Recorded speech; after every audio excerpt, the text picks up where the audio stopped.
It's like a shark, NATO, except with poop.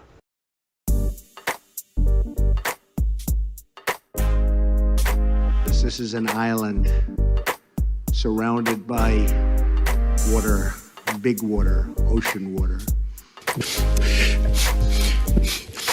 Trust me, I'm like a smart person. I'm very consistent.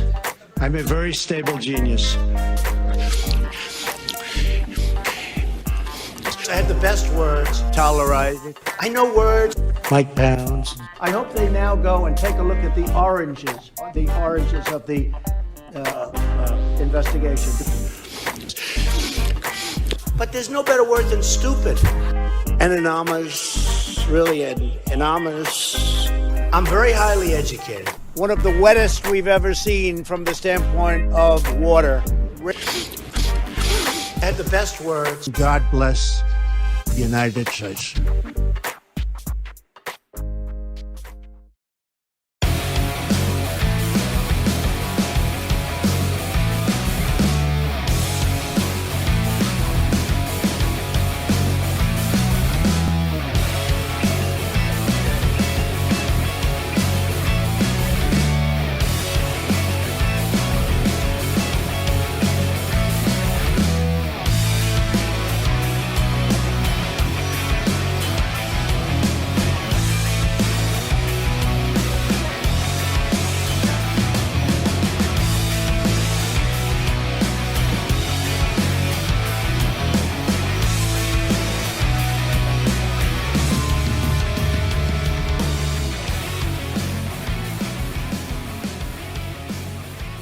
Around the nation, Waldorf Nation, hey everybody, welcome to the show.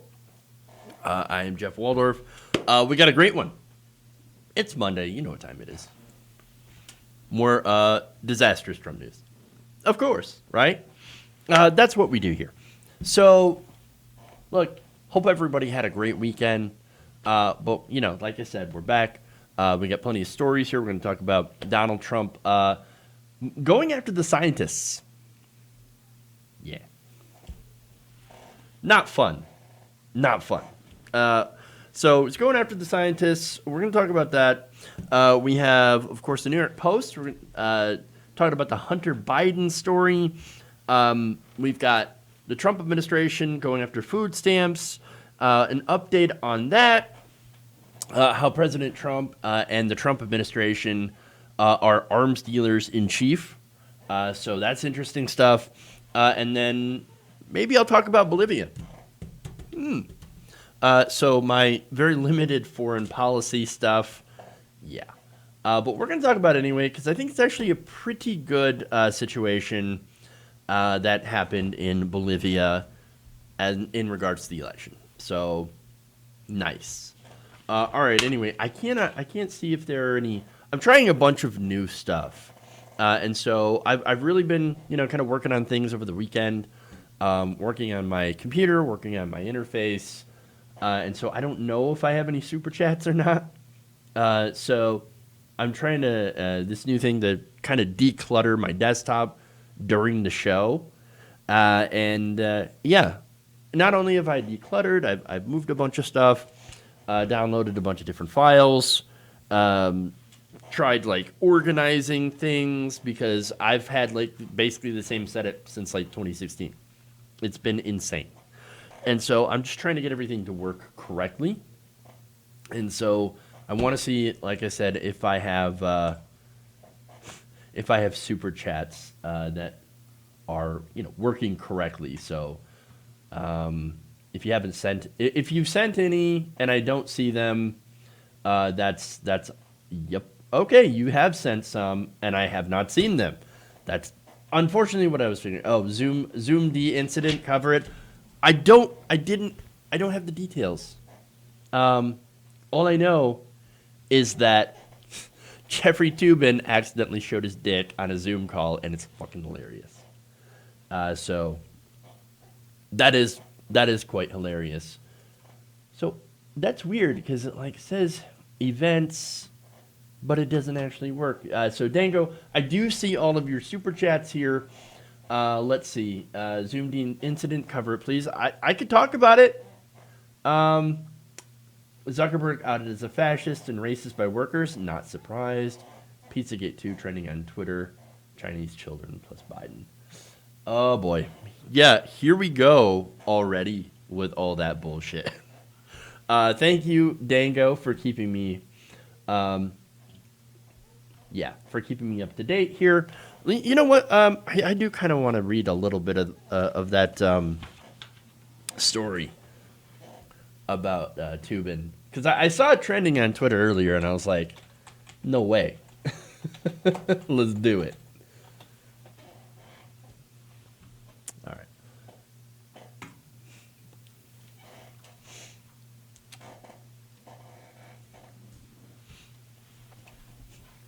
Staff writer Jeffrey Toobin is in a little bit of trouble because apparently he accidentally showed his dick during a Zoom call. So let me read this. This is from the New York Times. And by the way, Toobin is a CNN legal analyst. So he goes on, and I've actually seen a lot of segments that he's in. And he'll go and he'll talk about stuff with the president. And generally, he's like somebody who's pretty anti-Trump. And so what's funny is he goes on this Zoom call, and let me just read this, okay? He said, okay. I made an embarrassingly stupid mistake believing I was off camera. Toobin said in a statement of Vice, which reported the incident in the magazine's investigation. I apologize to my wife's family, friends, and coworkers. I believed I was not visible on Zoom when he apparently took out his dick. He said, I thought no one on the Zoom call could see me. I thought if I muted the Zoom video, what would muting do? Like, honestly, you pulled out your penis during a Zoom call. Why would you do that during a Zoom call? It doesn't matter if you muted it or turned off the video. Why are you pulling out your dick? Why? What is going on here? Why would you do such things? I don't understand. Anti-pants as well. Cameras don't cover their eyes when you wave your junk in front of it, says Goku. Just saying. Which, just saying. You are correct. You are correct. Wow. What? Okay. So for me, I cover all my cameras religiously, not because I'm pulling out my penis in front of the computer or anything like that, but because I'm a paranoid person when it comes to being spied on. I don't like it. I know. And you know what? You don't like it either. So I make sure to cover all my computers. My wife's got like a cover on her computer camera. It's just something that you do, right? Another something that you don't do, is pull your junk out while you're in front of the computer. And that's not how mute works either. Also true. Wow. So, he is suspended, by the way, from his job at the New Yorker, and they're doing an investigation. Investigation? Okay. All right. What's more embarrassing? Having this happen or the subsequent investigation to figure out what happened when your dick accidentally ended up on a Zoom live stream? Like, that's my question. Like, it's already bad enough that it happened. Now they got to investigate it. And, of course, now they're going to go and not just investigate it, but they're also going to have to report the findings of said investigation. And that's going to be another news cycle. I mean, come on, man. Wow. So, yeah, just because you're paranoid does not mean you're not going to be hacked. There are cameras that can get hacked, yes. And that's another reason, of course, to make sure to cover up. The camera that I use for the live stream, by the way, has a physical cover. It's a camcorder, and so it's got a physical cover on it. And so even if somehow it was miraculously turned on, there's no thing to operate the shutter, like through software or automatically. It's a manual shutter. And so there you go. They need to work on getting covers for cameras like they do have handheld cameras. I have a webcam as well that comes with a little cover that flips up. And so they do have them available. They really do. And so but I feel like we're getting off the issue here of why during an open Zoom call would you feel like pulling out your penis? I don't get it.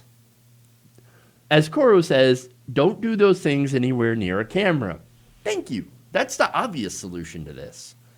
Super obvious, super easy. It's really tough. It is.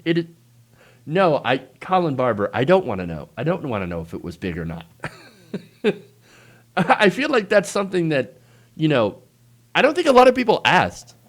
I mean, I certainly don't really care to know. I guess if you want to know, maybe you should dig into it and get to the source. I don't know. Or just ask him on Twitter. I don't know. Either way, wow, that is some interesting news. All right, we got more serious stuff to talk about, but I just appreciate you bringing that to my attention and wanting me to talk about that. Okay, did Toobin ever work at Fox? That's a good question. All right, Fox News. Now I'm interested. Let's see. It's Fox News reporting. Trump Fox News. He's a CNN legal analyst, so. Let's see. He was a blogger and analyst for New Yorker during Iran-Contra. Associate counsel in the Department of Justice. He was, let's see. It doesn't look like he worked at Fox News, as far as I know. Worked at the freelancing for the New Republic.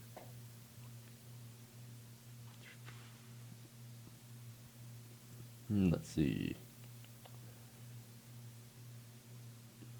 Yeah, no, he's been working on. He's just been working on stuff for CNN for a long time. So, there you go. Friend of Elena Kagan? I didn't know that. That is pretty interesting. So, no. There you go.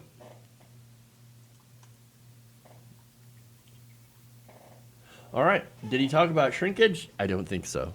I was in the pool. All right. Anyway, let's move on. Let's go to some. Let's see. Real news. There's actual real news here. Appreciate that detour. All right.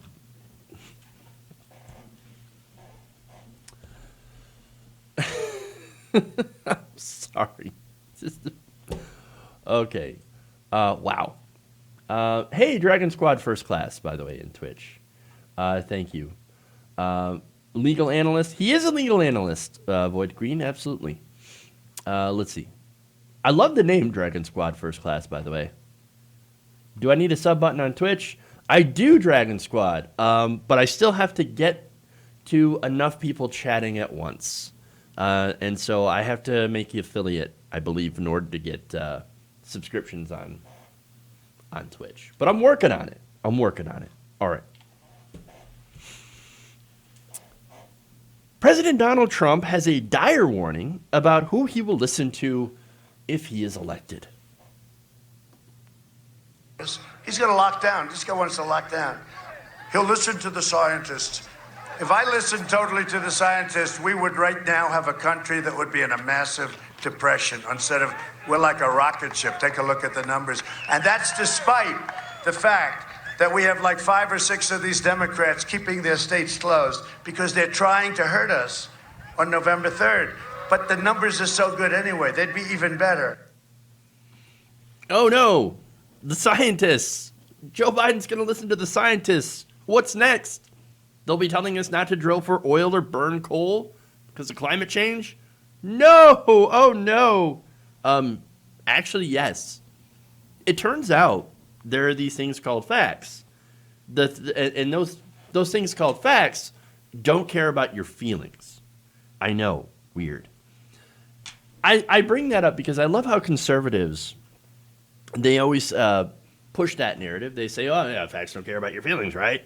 And then they cry when you say, okay, well, the facts are we need to reduce emissions of carbon dioxide or face catastrophic climate change. Or they also get triggered when you say, wear a mask. Yeah, I know. It's now they're suddenly all about their feelings, right? And these are the same people who, by the way, are like, men are men, fuck your feelings. Really? Okay, all right. What's even more amazing is how Donald Trump thinks listening to science is bad. Again, the entire narrative of that is, we don't like scientists. Oh, we don't like the science, so we're just not going to listen to the scientists because that means we're going to actually have to be responsible and shut down sections of the economy until we have the virus under control. And that means wearing masks. That means social distancing. It means not holding gigantic super spreader rallies like the one that he's currently doing. And, you know, just generally being a responsible person and not an asshat. But, of course, you know, straight up, he's saying science is bad. Now, I could understand if Trump said, well, you know, and this is like normal Republican fare. This is what they normally do, okay?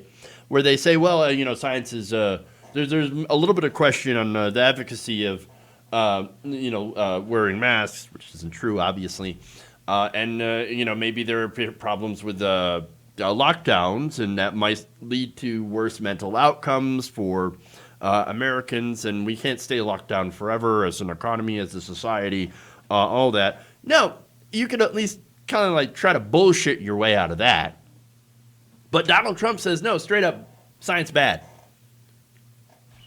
The scientist's bad. The mask, he can't even bullshit about it. The mask is literally and figuratively off. Okay, the dude is anti-intellectual. He is anti-science. And he's open about it. Dude, scientists, what do they know? Turns out quite a bit when it comes to their respective fields. For example, Dr. Fauci, when it comes to virology and immunology. But then again, Donald Trump goes after Dr. Fauci in some phone calls. And so, I mean, we know exactly how Trump feels about him. And look, when it comes to economics, okay, let me make an admission. I doubt Fauci knows a whole ton about economics. Probably because he's not an economist. But seriously, though, people become experts in their fields when they specialize, and they spend years, sometimes decades, learning their craft. And yet, Donald Trump is basically saying, I'm smarter, and these Twitter and Facebook randos are smarter than the people that have spent decades specializing in their fields in order to amass knowledge. Fucking ridiculous. Ridiculous. This is what they do, though. This is what they do. And you know what? Here's the thing. It's insulting, okay, for one. If you're a scientist, you must be insulted by this entire administration. But at worst, it's also dangerous. As a result of this anti-science, anti-intellectualism spread by President Donald Trump and the Republican Party, the United States now has the highest COVID-19 case count and death toll of any country in the world. I mean, we're not even close to having the largest population in the world. But we have the largest death toll and COVID case count of any country on Earth. And you know what? The rate of infections is due to rise. Actually, they are rising right now. Cases are spiking all over the country, which is exactly what scientists, the ones you're making fun of, actually warned would happen. But no. Donald Trump continues to claim the opposite, as he has before. Remember, he called it the Democrats' new hoax. He said, it's not really that bad.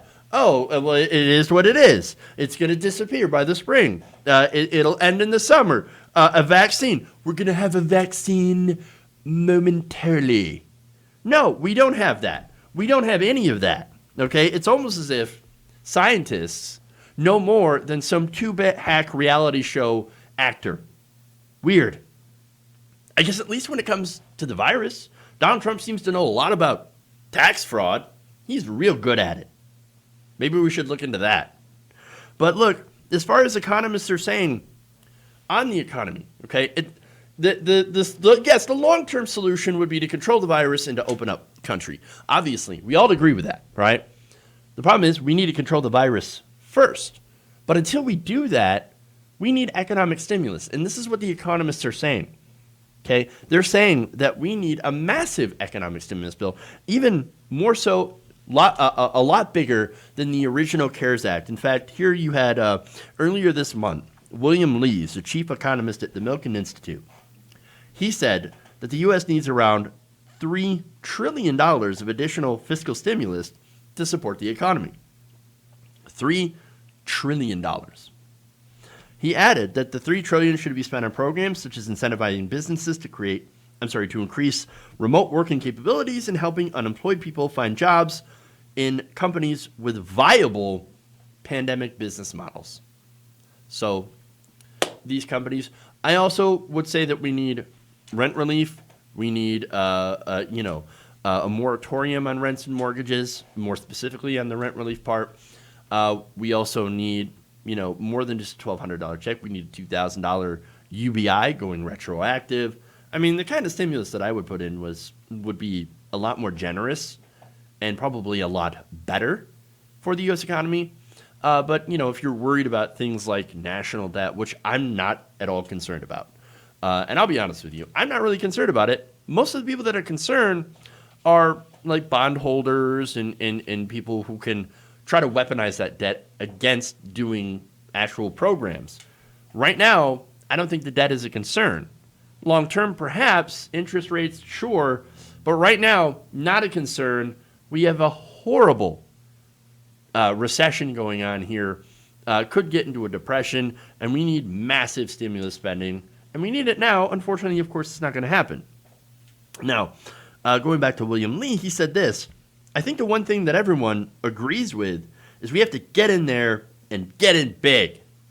Oh, but we don't agree with that.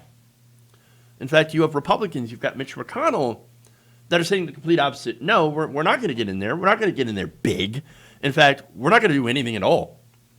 And Donald Trump, for a moment, held that view as well. Because Donald Trump said, I'm not going to negotiate with Nancy Pelosi until after re-election. And Nancy Pelosi, to be fair, look, you want to go back to the recent interview she had with Wolf Blitzer. That interview came off horrible. She came off elitist, out of touch. But in reality, the Democratic Party is actually correct. Their position is much better than Republicans. And so I don't think she should have been fighting with Wolf Blitzer or with Ro Khanna. I think she should have been working with them a little bit more and then really criticizing Mitch McConnell. Because even if Nancy Pelosi and President Trump and Steve Mnuchin got together and they said, we've got this great deal, we ironed all the differences, and now we're going to introduce something into the House, and it's going to go, and it's going to get to the Senate. Who do you think is going to shut it down? It's going to be Mitch McConnell. He's not going to let it pass. He's not going to let it pass at all. Mitch McConnell is the problem here. And even though Nancy Pelosi looked horrible in that interview, she's not the problem. The Democrats are actually putting forward decent legislation, not near what we need, but it is decent legislation, and it's a start. Again, you know me, I'm a leftist. I would go much, much further. on this. But as usual, Donald Trump and the Republicans are going to continue to ignore economists. They're going to ignore the scientists as well. Because at the end of the day, they don't care about normal, regular working people. They only care about themselves and their own wealth and their own political power. And now, somehow, Mitch McConnell says, it's just much better for me if I don't do anything about the economy and if I let regular people crash and burn. Don't care. My donors got theirs, and so did I. Okay. All right. Moving on here.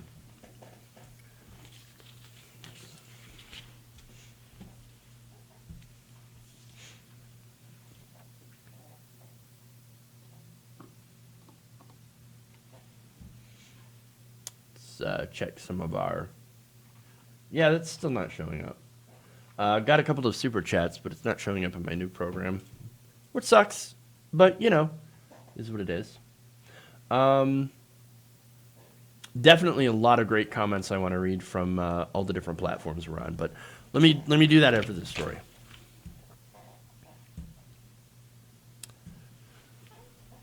The Trump administration has just been handed a big defeat on their effort to cut food stamps during a pandemic.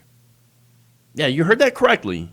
Republicans tried to cut food stamps during a pandemic-induced economic recession. That happened. So now, this is being reported by Reuters, and U.S. federal judge Beryl Howell of the U.S. District Court in Washington, D.C., has struck down a Trump administration rule that would have cut food stamp benefits to almost 700,000 unemployed Americans. So this is work requirements, right? Now, the changes were pushed by the Trump administration and USDA head Sonny Perdue, and it would have limited each state's ability to waive work mandates, effectively requiring more food stamp recipients to work. Now, this is at a time where millions of Americans have actually lost their jobs. And unemployment is continuing to be incredibly high. Yes, it has dropped since its high of 13, 14%. But again, you can't really rely on those metrics because it doesn't really take into account how many people have actually dropped out of the job market and stopped looking as a result of the pandemic as well.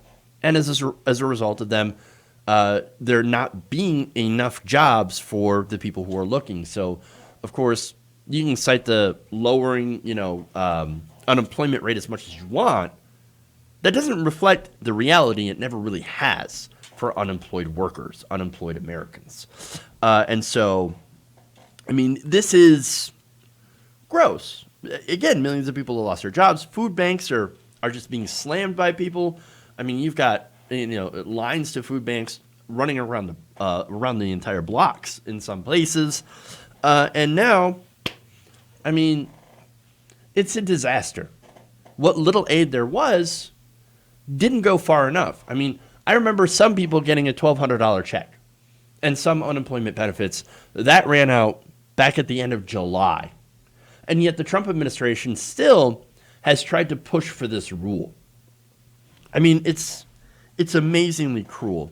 Now, the judge in the court ruling said the U.S. Department of Agriculture was, quote, icily silent about how many people would have been denied benefits with the changes.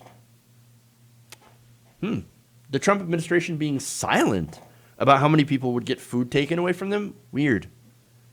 Especially during an election year.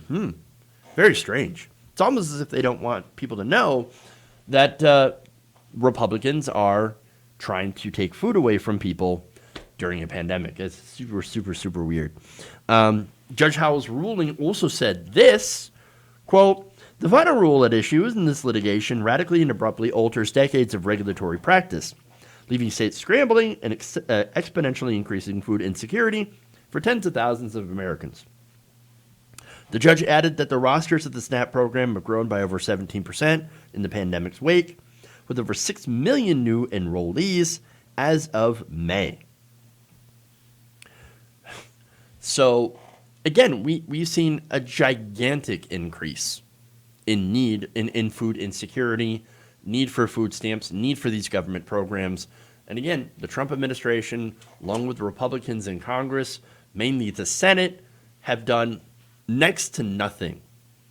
Maybe even worse than nothing when you look at what's going on here with this Trump administration proposed rule change. And it's funny is that they were still trying to pursue this. They started this back in December. Okay, that's when they announced this rule. Don't you think they would have been like, ooh, oh, you know what? We're in the middle of a pandemic now. You know, come March, April, maybe we should not do this. Well, I mean, maybe we shouldn't do it in the first place or at all. But at the very least, suspend it until the economy picks back up. But that's contrary to their message. Right now, they're saying, oh, the economy is the greatest in the world. It would have been fantastic if not for COVID, but it's also already fantastic. So vote for us. And by the way, you don't need food stamps. Well, millions of people do. I mean, millions of people are food insecure. And so obviously, your narrative is bullshit. And what you're doing is that you're taking food away from people. And look, the work requirements are always bullshit anyway, because it turns out that a good percentage of people who are on food stamps also work. The problem really isn't, or traditionally hasn't been a lack of jobs, although, of course, during the pandemic, yes, bigger problem, although it's always been a bit of a problem. Lack of jobs, but also really lack of good paying jobs. That's probably one of the biggest problems as well. Jobs that just don't pay well enough. Wages, yes, have risen, but they haven't risen fast enough to significantly enough for many Americans, especially when you compare to the cost of living. The cost of things has skyrocketed. The cost of an education is over 1,000%. The cost of getting a home, being a homeowner, the cost of other consumer goods, energy, all this stuff, it adds up. And there are, again, people out there whose wages have not risen significantly enough. Again, even before the pandemic, over 40% of Americans couldn't afford a $400 emergency. Well, I'd say 7 to 8 months of a pandemic? Bit of an emergency. And they're out. Millions of people now face not only evictions, the evictions are happening. And in fact, the Trump administration quietly gave landlords the ability to begin eviction proceedings during a pandemic. And they've been constantly on the side against working people and poor people who are suffering during this pandemic. The Republicans are not just anti-worker, they're anti-life at this point. They're anti-human being. And that is something that needs to be blasted all over the airwaves. They're anti-human being. You're going to try to take food stamps away from people who not only work, right, or had worked up until the pandemic, because a lot of people who were both working and getting food stamps often worked in the food industry. These are people that made $7.25 an hour. So obviously they couldn't afford to feed themselves, they couldn't afford their own bills, even though they do work. Now, a lot of them have lost their jobs as a result of this pandemic. Less people eating out, restaurants that have gone out of business, et cetera, et cetera. And now, and of course, that doesn't even count tipped workers who make $2 an hour. And so a lot of people, again, rely on these food stamps to survive. And Republicans not only want to cut people who are not working, but they've also tried to cut food stamps in general to try to kick more people off. And so it's disgusting. It's disgusting. The Republicans would rather see you starve than give a little bit of extra money from the rich to go and make sure that people don't starve. It's disgusting. Republicans, this is who they are. They are the anti-life party. All right. There's more evidence of that. All right. Let's go to Hunter Biden. So this would be a fun story, as always. And I'll get to the comments after this next story, but I am trying to get through as many stories as I can.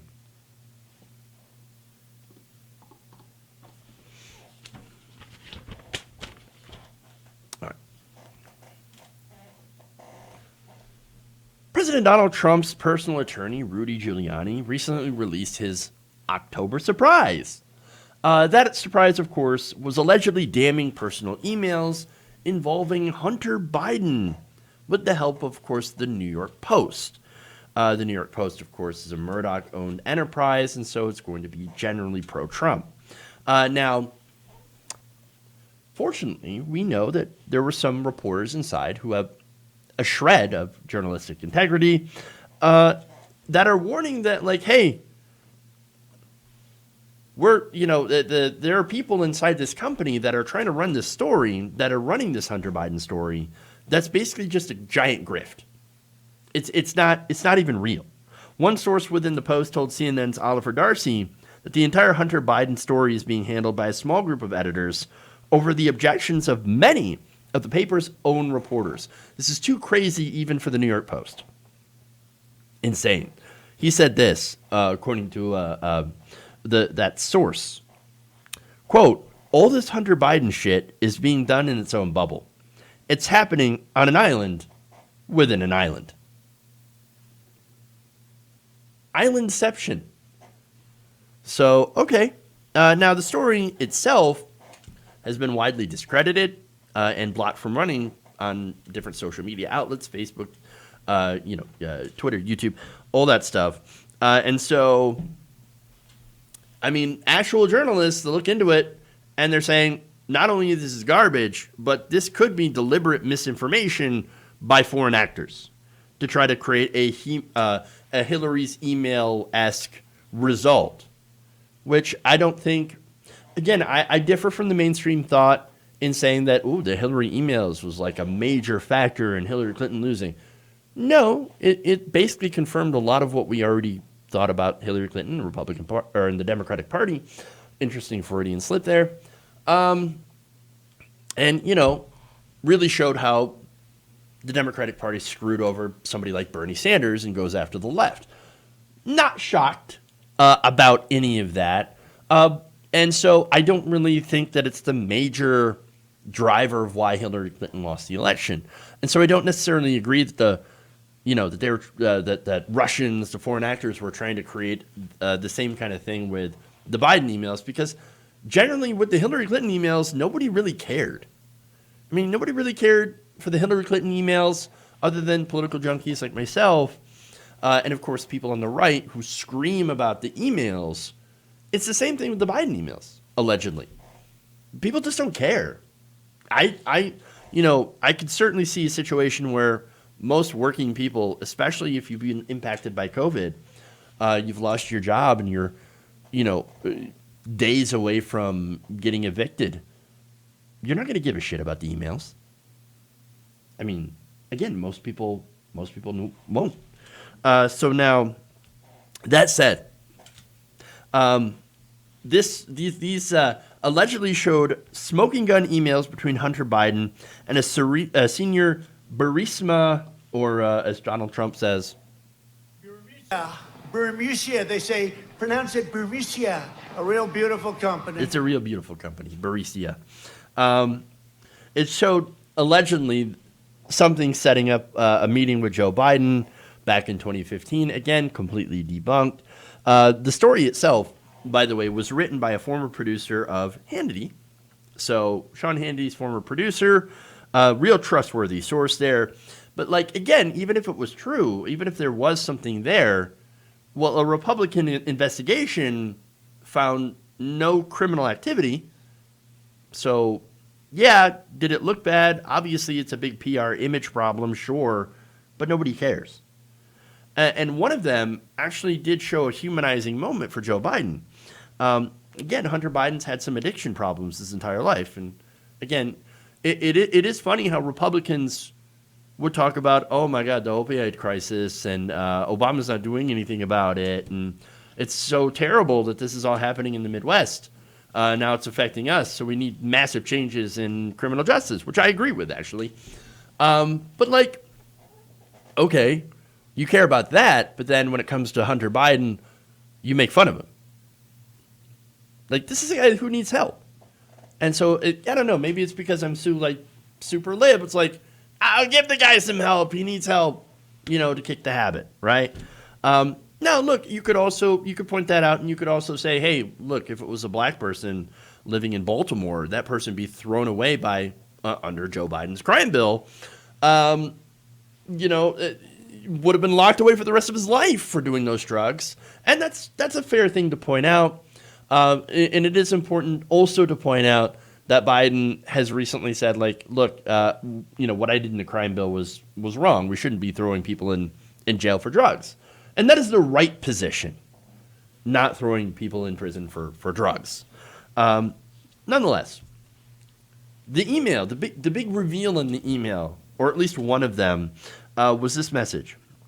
So apparently Hunter Biden sent his father a message just lamenting about how he's a quote-unquote fucked up addict, right? That is hurting his father's political career. Here's the response from Joe Biden. Good morning, my beautiful son. I miss you and love you, Dad. You got him. Oh, you got him. No. Look, here's the thing about that. I thought Republicans were about family. Rudy Giuliani, like, you feel good about this, about releasing this? I mean, if anything, it actually kind of helps Biden a little bit. It actually makes me feel more sympathetic to the Bidens. And I hate you for that because I don't want to like the Bidens. I'm a leftist. And he's part of the establishment. What are you doing? You're making him seem like more of a sympathetic figure and a good father. Like, stop it. Fucking stop it. I don't like it. But look, the source also said that the paper's decision to publish the smear against Biden's was gross, but they say that they're hopeful that most voters would see through the bullshit. Quote, it's heartbreaking to me as a journalist, but makes me happy as a citizen that most people see the grift. Yeah. And that's what it is. It's a grift. And that's all right now the Republican Party is. It's a massive grift. Stealing from middle-class people, poor people, and giving all the money to the rich and to the corporations. That's what it is. But in order to hide that, they've got to come up with these conspiracy theories and bullshit stuff, right?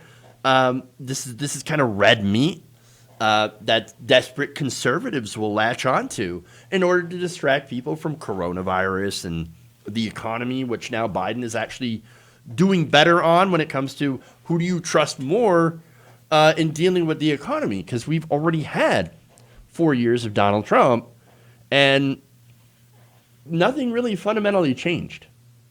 Okay, under Donald Trump, and again, you could say that nothing will really fundamentally change under Joe Biden. Maybe we'll get a minimum wage increase if it gets through Mitch McConnell. Don't know. I hope so. All right, anyway, there's more here.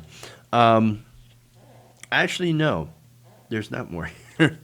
All right. So look, I don't think this is going to work on anybody other than those hardcore Trump supporters. You know this, okay? Most people don't care. It does a little bit to humanize Biden, assuming these are true. Look, and the thing is, people already see him as a pretty likable person, according to the polls. This is not me personally. Again, I'm a leftist. I see through the bullshit. I see through the platitudes, whatever, right? But I guess, in the context of defeating Donald Trump, likability has, well, I mean, it's an important thing, unfortunately, right? So I'm not going to harp on it. My priority is beating Donald Trump first, and then later on going after Biden. That said, I don't really care about the emails. I suspect only a hardcore Trump supporter, a conservative, or somebody who really, really despises the Democratic Party and Joe Biden, I suspect that they're the only people that would actually really care about this.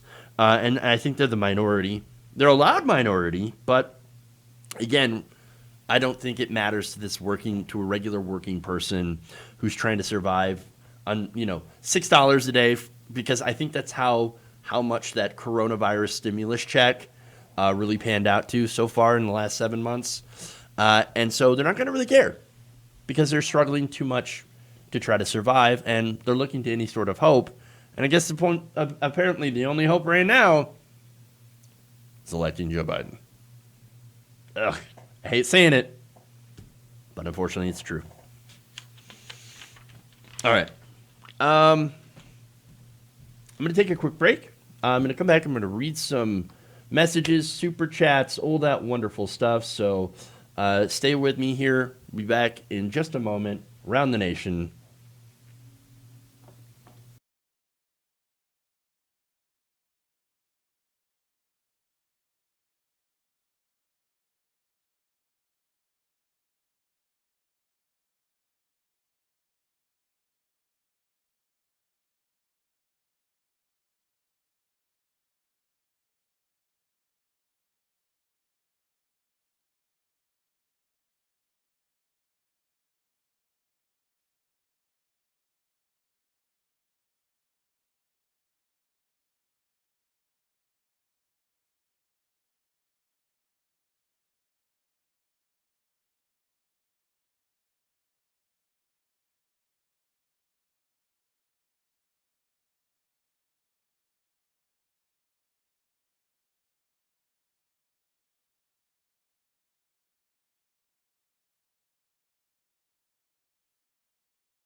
I will eat your ass. I like my meat tight. Tighten up my meat.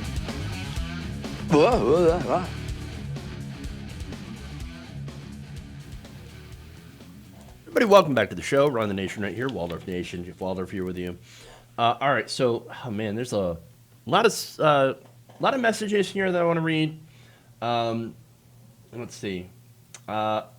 Oh, good. Alwell says my brother-in-law has been transferred out of the ICU to the cardiac floor, physical rehab, still on oxygen, but I think he'll have a long road to recovery, but is making progress. I'm really happy to hear that.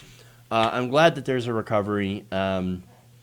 Hopefully, I hope the best for him and your family. Sarchek says, polls mean nothing. My vote is everything. My vote is another nail in Trump's coffin, another key to his jail cell, another slap in the face. So, look, that is really important to point out. Polls matter. They do. They do. Your vote matters more. Okay? Polls do matter because it shows you the pulse of the country, where they would go. But obviously, your vote matters the most. So get out there and vote. Or don't get out there and vote. But actually, order your absentee or mail-in ballot, which is what I did. So I got my vote mailed in. So I already did that. But the window's closing on that. So if you haven't already, do it. Do it. Drop it off, mail it out. It doesn't matter. Just make sure to track it to make sure it's counted. All right. Anyway.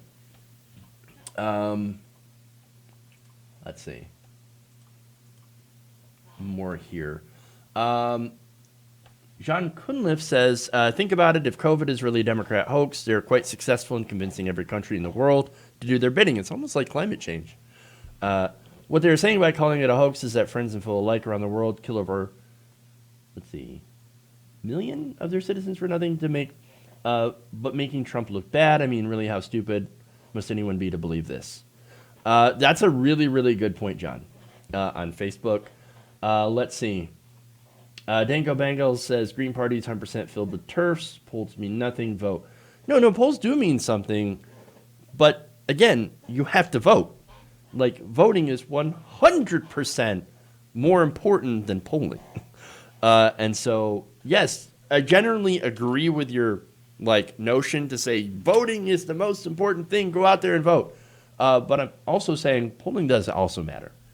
And it's not an exact science, of course, but it is a thing. It is a tool that is very helpful and is not the same as your vote and should not be conflated. Okay, anyway. I think I spent enough time on that. Let me go over here to Twitch chat here. Juan Solo, Trump is a man. Well, he's a man. Man. Okay. Meme Bean says Trump attacks Fauci and these idiots and called with campaign staff intended to boost morale as polls show him trailing Biden. Yeah. Again, he's going after the scientists. He's going after the scientists. Let's see. October surprise. Joe Biden is a decent dad. Oh, man. What's a TERF? Mr. Godzilla, TERF is a trans-exclusionary radical feminist. This is somebody who basically doesn't believe that trans women are women. And so these are people that are, people that back things like bathroom bills. And these are the ones that'll make the arguments like, well, no, we shouldn't let trans women into bathrooms because, I will feel uncomfortable or women will feel uncomfortable to see, a trans woman go in and use a bathroom. So I understand that, yes, some people will feel definitely uncomfortable. That's a bummer. But really, social progress shouldn't be stopped by somebody's feelings of being uncomfortable. Because understand that you also have the other side of the coin of where trans women will feel very uncomfortable being in a men's bathroom. And, of course, that tends to lead to violence against said trans woman as well. So, yeah. Trans women are women. Facts don't care about your feelings. Okay, anyway.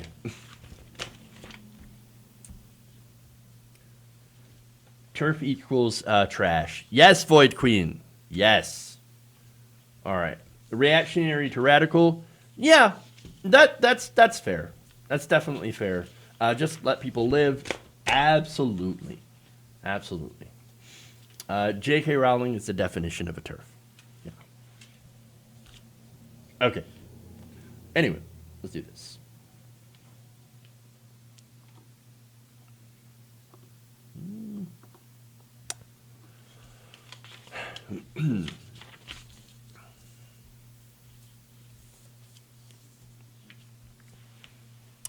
So there's a narrative that's been unchallenged for quite some time about how President Trump is basically a peace candidate or a peace president and is somehow better than the establishment when it comes to American imperialism.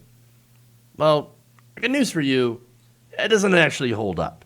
Now, look, it's a narrative that doesn't really make a lot of sense when you look at the particulars of this issue, but generally, both people tend to, a lot of people tend to believe it because both parties are actually pretty terrible when it comes to foreign policy issues. I mean, when you look at imperialism when it comes to Democrats, well, they're guilty of doing some as well. And then, obviously, Trump, as I'm going to explain, also not so great when it comes to that as well. So now, while it's true that America hasn't gotten into any additional wars under the Trump presidency, it's certainly not for lack of trying. There was that almost blow up with Iran, the death of General Soleimani via airstrike.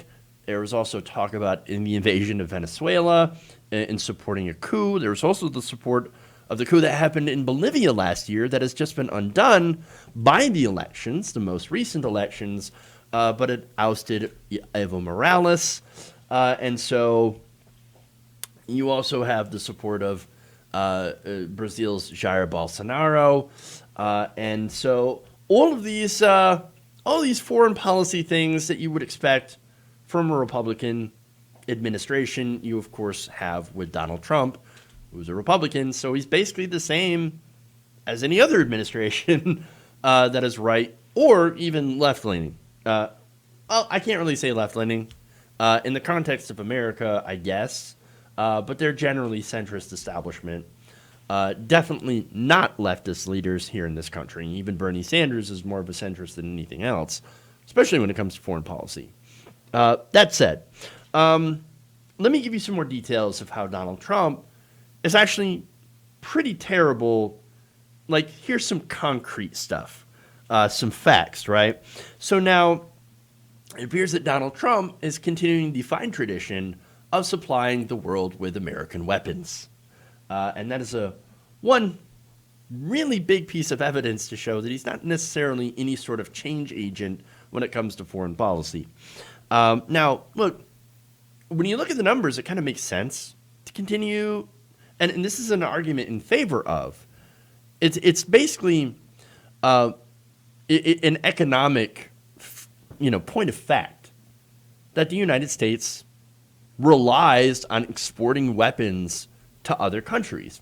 We now have an economic military industrial complex that really relies on making and exporting weapons of war. And so that's unfortunately a lot of what our economy relies on now is the exporting of weapons. That's actually our biggest export. It used to be things like goods, steel and what have you, manufacturing goods. It's not anymore. It's basically how many guns and bombs we can sell to other countries with serious human rights problems, including Saudi Arabia, which is a big focal point of this story as well. So now Donald Trump, as I said, he's continuing our fine tradition of being the top weapons exporter in this world.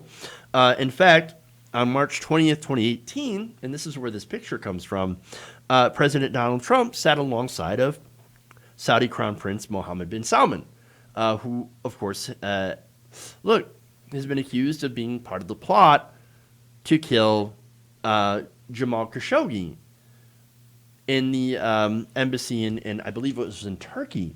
And so, I mean, this guy, this journalist working for, I believe, the Washington Post, was dismembered. And they tried to carry him out in pieces. I mean, this is something, again, this is somebody who Donald Trump is like, oh no, these guys are great. In fact, here's what he said. Saudi Arabia has been a great friend, and more importantly, a great purchaser of equipment. But if you look in terms of dollars, $3,533,000,000, $525 million, that's peanuts for you. You should have increased it, saying that I like that you're buying weapons from us, Saudi Arabia, and using them against people in Yemen, but maybe you should buy more, because we're more than willing to sell you more of these weapons. It's gross. And again, speaking about Yemen, the Saudis allegedly did a lot of war crimes there. And so they're doing that with U.S. bombs, U.S. weapons, destroying hospitals, bombing civilian buses. It's incredibly gross. And so, unfortunately, as Akbar Shahid Ahmed, writing for HuffPost, points out, Trump has used his job as a commander-in-chief in order to become America's arms dealer-in-chief in a way that hasn't been replicated since Dwight Eisenhower. So it's actually worse than Obama, worse than Bush. President Donald Trump has increased arms sales to other countries. Again, other countries that perpetuate human rights abuses, like Saudi Arabia. And he's like, no, this is great. No, I love doing this. In fact, let's sell them more weapons. Let's sell them more arms. In fact, William Harding, scholar at the Center for International Policy, who tracks the defense industry, says this, quote, Trump is on steroids in terms of promoting arms sales for his own political benefit.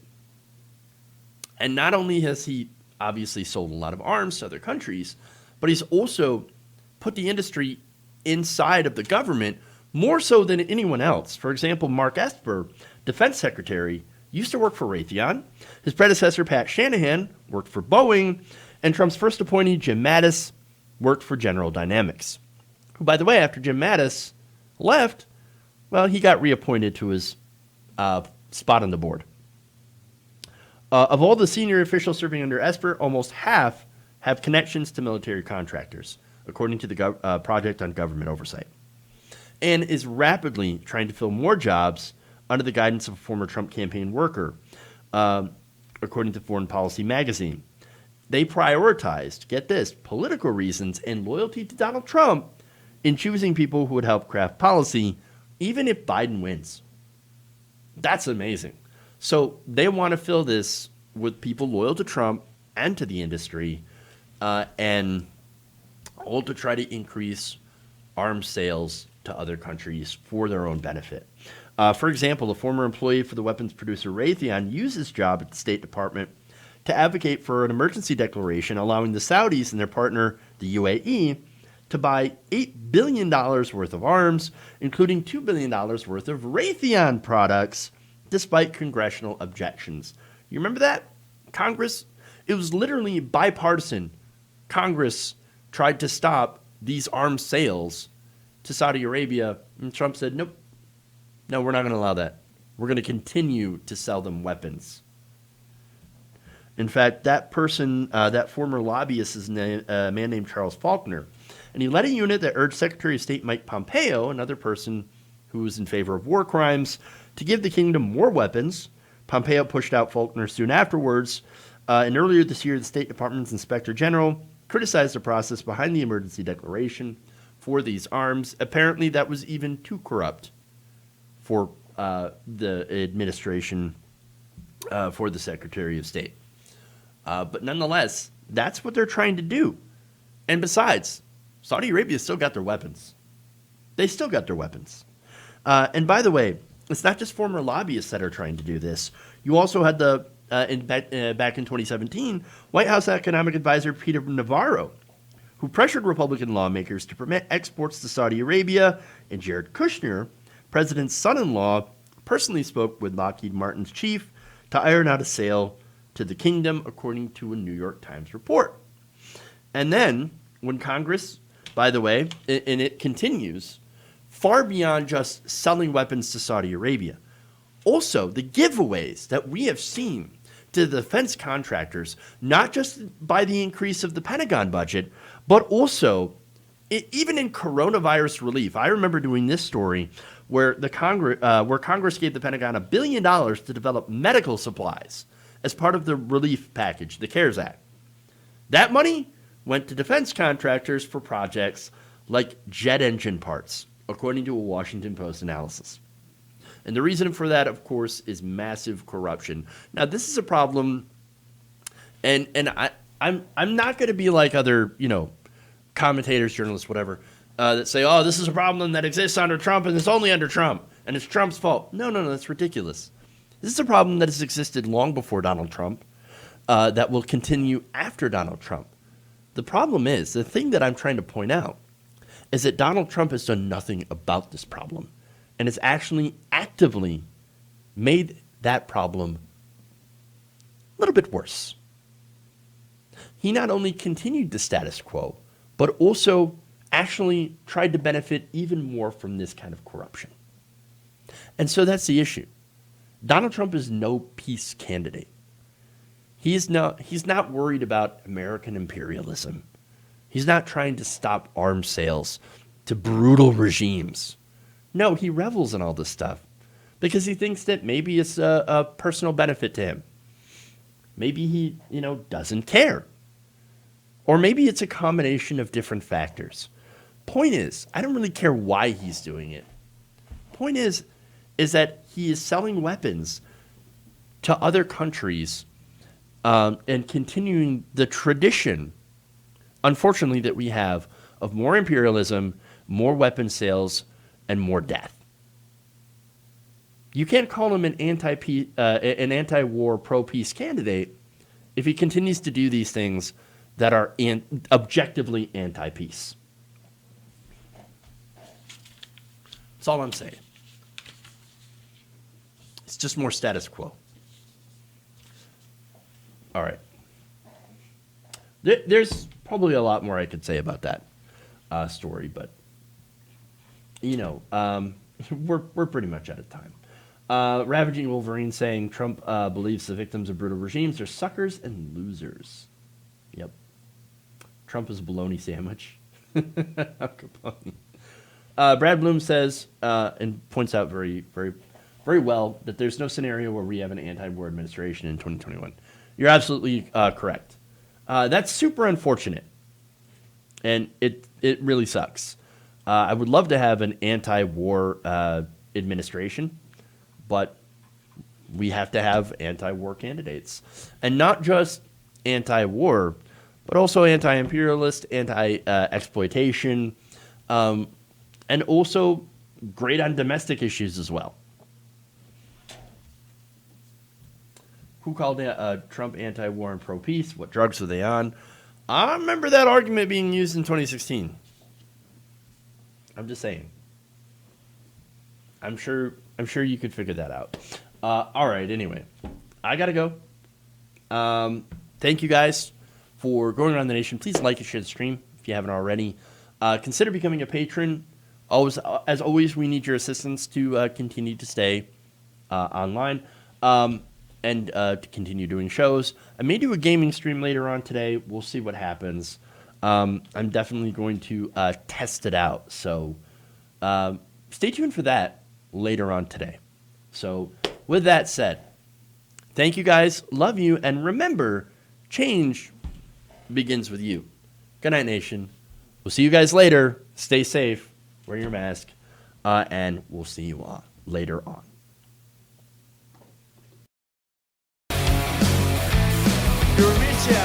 Burmicia, they say, pronounce it Burmicia, a real beautiful company.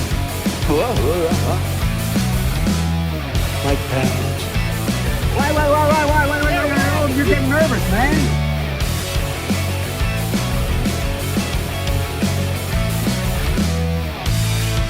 I will eat your ass. Tighten up my meat. I like my meat tight.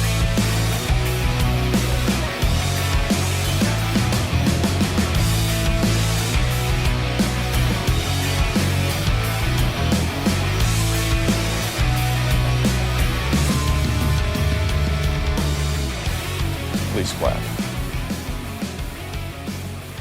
You're kicking me out the door. You're kicking me out the door.